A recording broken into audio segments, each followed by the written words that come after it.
Georgia Democrats named an Atlanta state senator to represent and replace the late Congressman Lewis on the November election ballot. Nikema Williams will be on the ballot facing a Republican reality show star in November. 11 Alive's Doug Richards has more on Williams and how we got here.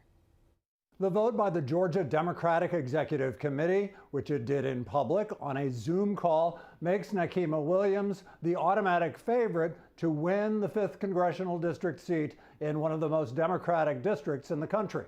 I've considered myself a student of the John Lewis School of Politics. Nikema Williams quickly became the frontrunner as the Democratic Party of Georgia solicited applications over the weekend from anybody who wanted to succeed Lewis.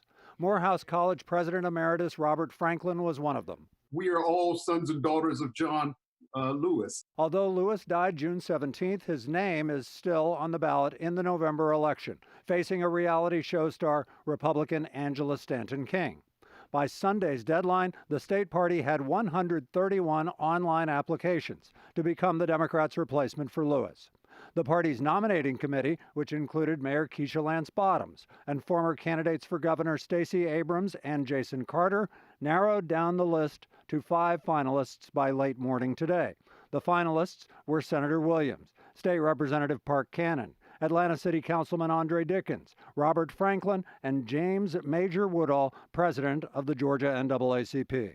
I would become the first openly queer woman member of Congress. Representative Cannon finished a distant second in the voting.